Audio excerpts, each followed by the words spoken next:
আমি আশঙ্কা প্রকাশ করছি যে বাংলাদেশে সত্যি সত্যি একটা বোধহয় কোনো ভয়ঙ্কর কিছু করতে চলেছে। যুক্তরাজ্যের high commissioner Sarah Cook Delhi পৌঁছানোর পর আপনাদের বাংলাদেশের দর্শকদের জন্য একটা আমি সে অর্থে ব্রেকিং নিউজ দিতে পারি।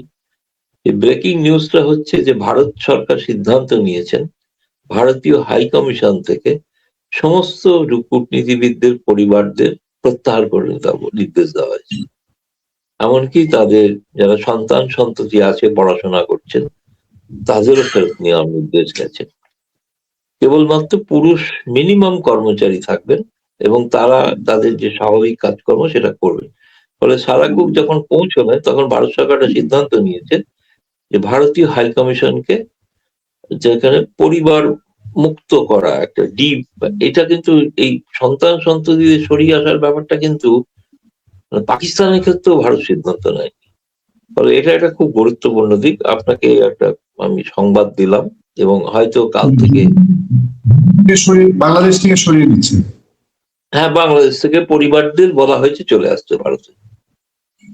কেন হঠাৎ আশঙ্কা করছেন যে কোনো একটা অশান্তির পরিবেশ তৈরি হবে, যে অশান্তির পরিবেশের কারণে ভারতীয় হিসেবে আক্রান্ত হতে পারেন, ভারতীয় কূটনীতিবিদ আক্রান্ত হতে পারেন, তাদের পরিবার আক্রান্ত হতে পারেন।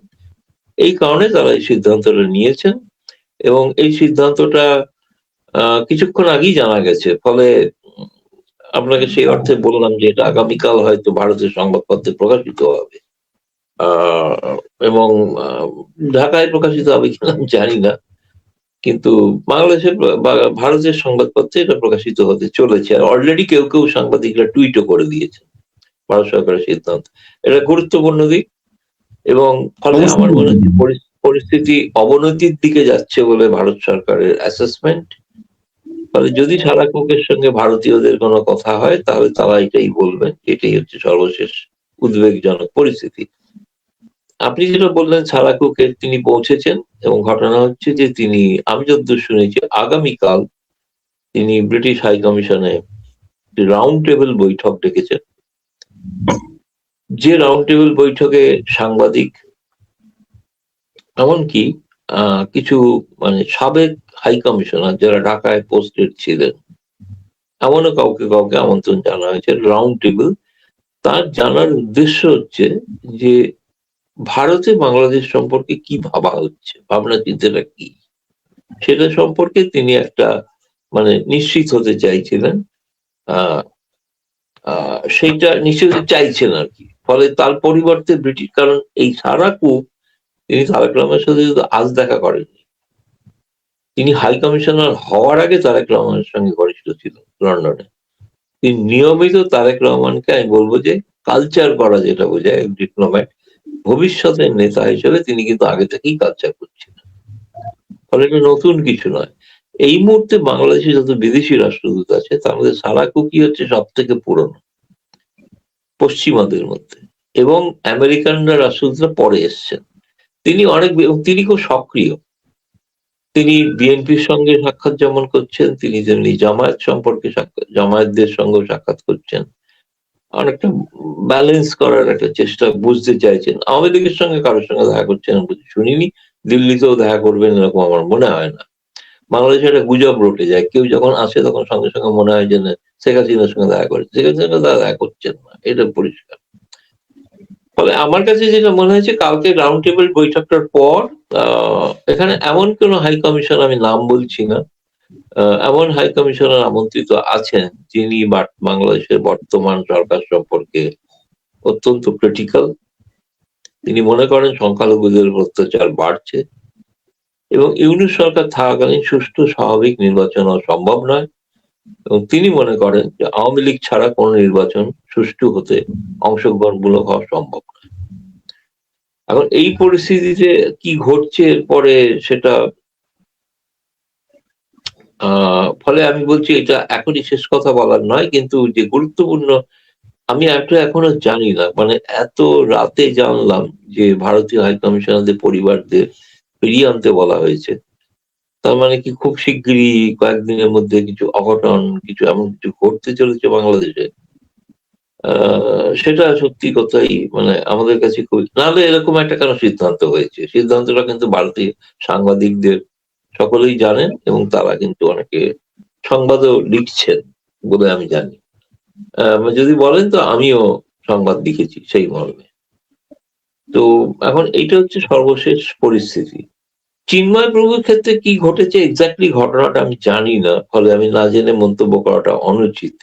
কিন্তু চিন্ময় প্রভু তো দীর্ঘকাল জেলে রয়েছেন এবং তাকেও ছাড়ছেন না, তাকেও একই ধরনের একটা শত্রু মহাপন্ন মনোভাব রয়েছে, এবং তার জেলে থাকাটা কিন্তু ভারত সরকারের সঙ্গে বাংলাদেশের সরকারের সম্পর্কের অবনতির একটা বড় কারণ।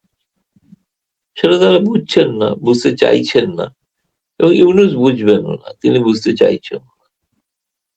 আমি আমার ধারণা আজকের ঘটনার পর আমি বলছি, আমার ধারণা হয়তো বাংলাদেশে ভয়ঙ্কর কিছু ঘটতে চলেছে মনে হচ্ছে, না হলে ভারতীয় কূটনীতিবিদদের পরিবারদের চলে আসতে বলা হতো না। প্রত্যেকেই তো নানা জায়গায় পড়াশোনা করছে না, তাদের পড়াশোনা স্বাভাবিক হবে। কিন্তু এমনকি তাদের ক্ষেত্রে পড়াশোনা করা সত্ত্বেও তাদের বলা হয়েছে দরকার হলে তাদের ভারতে অন্য কোথাও স্কুল কলেজে ভর্তি করা হোক, তারা বাংলাদেশে যেন না পড়াশোনা করে।